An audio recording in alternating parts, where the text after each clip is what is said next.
Our scripture reading this morning is taken from Matthew. Matthew chapter 15. You get a wee bit hoarse after you've had a wee bit of a break from preaching. That's why I've sort of got a tickle in my throat this morning, but I'm sure my voice will come again. Matthew 15. I'm going to begin reading at verse 21.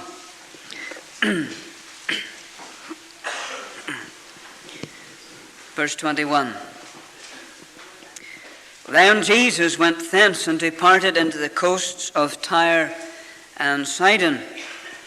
And, behold, a woman of Canaan came out of the same coasts and cried unto him, saying, Have mercy on me, O Lord, thou son of David. My daughter is grievously vexed with a devil.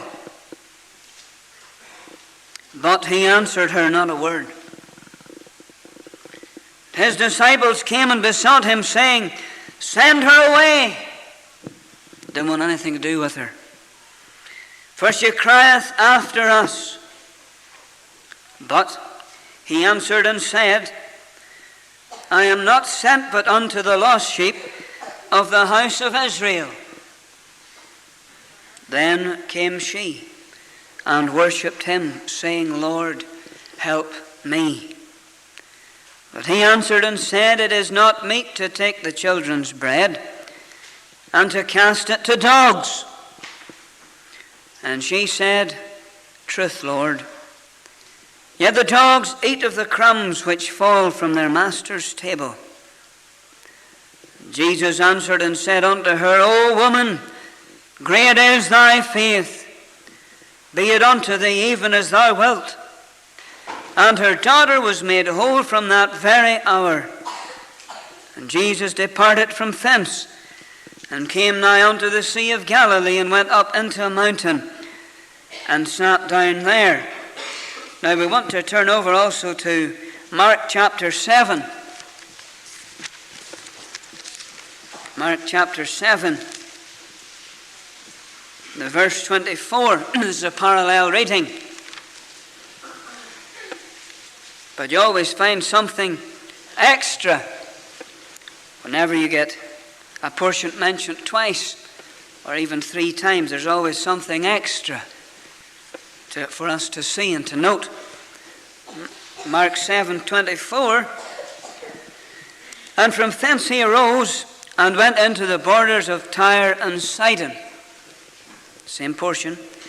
And entered into an house, and would have no man know it, but he could not be hid. For a certain woman whose young daughter had an unclean spirit heard of him, and came and fell at his feet. The woman was a Greek, a Syrophoenician by nation, and she besought him that he would cast forth the devil out of her daughter. But Jesus said unto her, Let the children first be filled, for it is not meet to take the children's bread and to cast it unto the dogs. Of course, he's talking about the Jews here. And she answered and said unto him, Yes, Lord, yet the dogs under the table eat of the children's crumbs. And he said unto her, For this saying, Go thy way, the devil is gone out of thy daughter. And when she was come to her house, she found the devil gone out, and her daughter laid upon the bed. Amen. And we know God will bless the reading of his precious word to our hearts.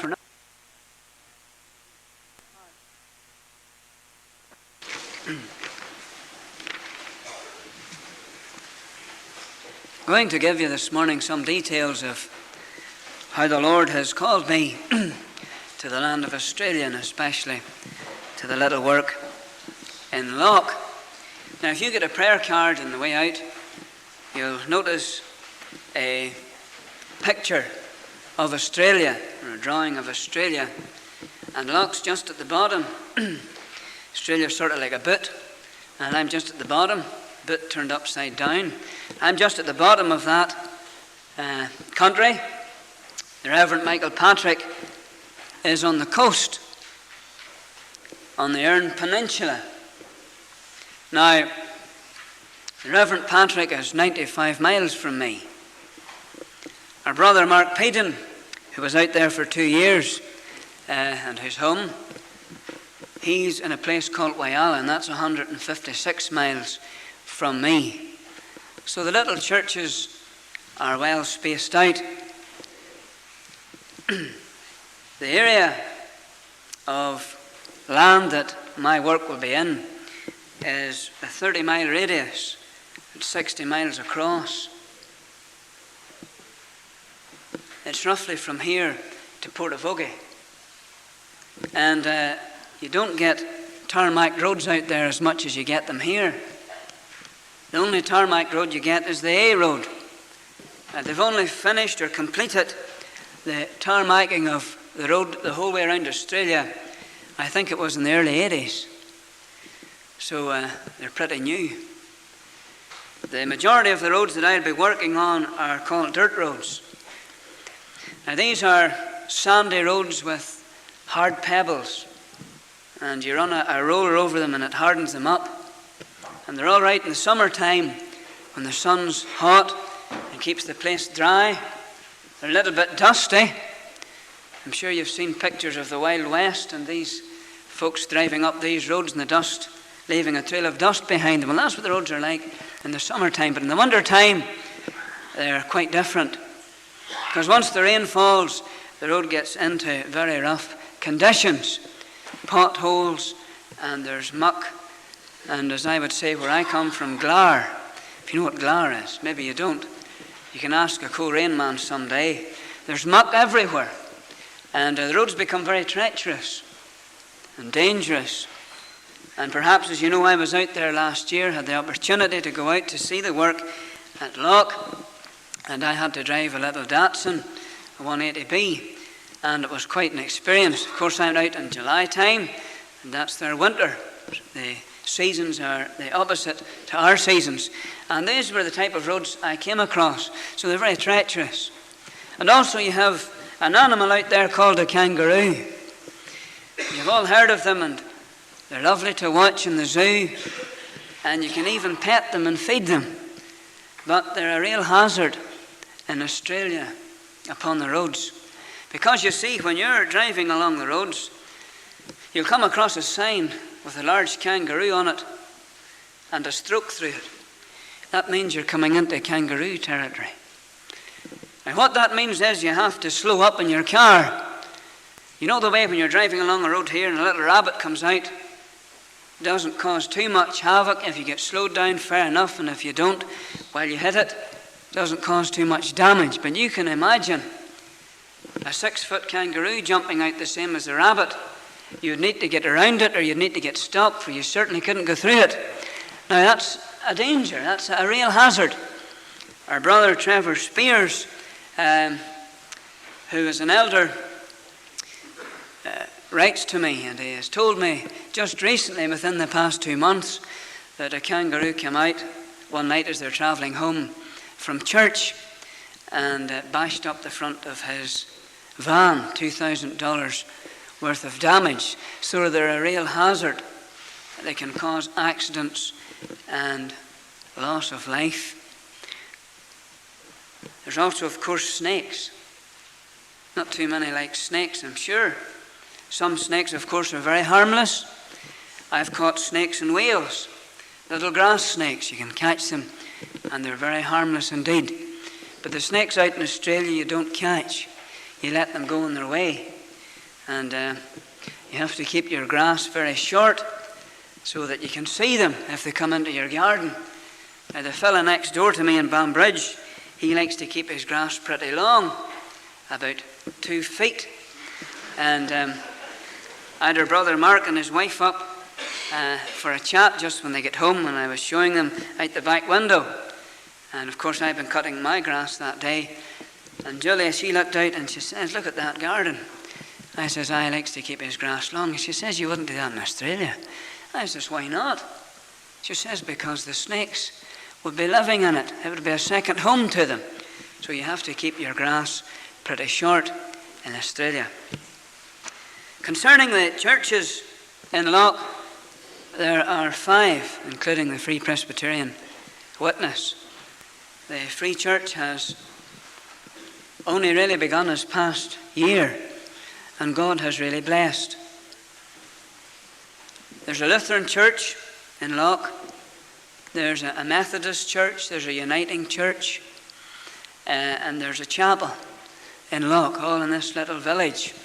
There are only about 80 houses in Loch. That's all. Not very much. But there is a post office, a place to send your letters home and receive letters, and there's a supermarket, so you'll be well fed and watered. But that's about it. And there's a bank, of course. Can't go far without the bank. But that's about it for about 50 miles. The next town you would come to would be Cummings, or Woodna, or Cleve, and those towns are 50 miles apart. And those are towns about maybe 2,000 people. The next largest town to me would be Port Lincoln, where the Reverend Patrick is, about 15,000 people, 95 miles south. Now the biggest town after that's Whyalla, 30,000, 156 miles away, and then the next town is Adelaide, which is the city and the capital of South Australia. And we got a letter home yesterday from a sister in Loch, and she was telling my wife Betty to get all the hats that she could before she comes out, because there are no hats in Loch, there are no hats in Woodna, there are no hats even where Michael Patrick, the Reverend Patrick, is. There are no hats in Whyalla.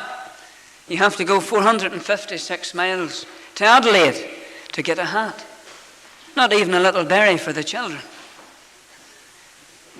And of course, when you go to Adelaide, hats are $80 upwards, £40 and £50. And shoes, of course, are not as good a material as you would get here. So it's quite a different country. It's really out in the bush, this little place of Loch. Whenever you get your prayer card, as I said, you will see Loch.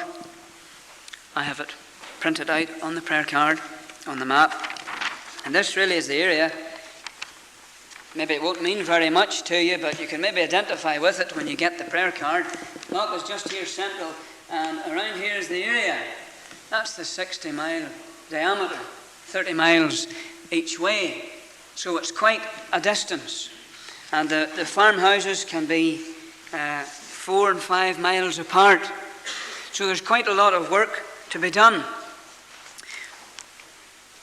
In South Australia, there are no such things as children's meetings.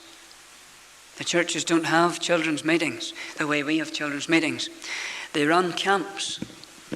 Every maybe 2 or 3 months they have a camp. There are quite a number of children in Loch. So I'm hoping to get a children's meeting started. This will be something new, something that South Australia hasn't experienced before. So we would want you to pray for that. There's also a financial need. The work is very small. There may be only 15 people there. That's counting the children. When we go out, there'll be 19, counting the children. So it's a small work, but we believe that God has called us to that land.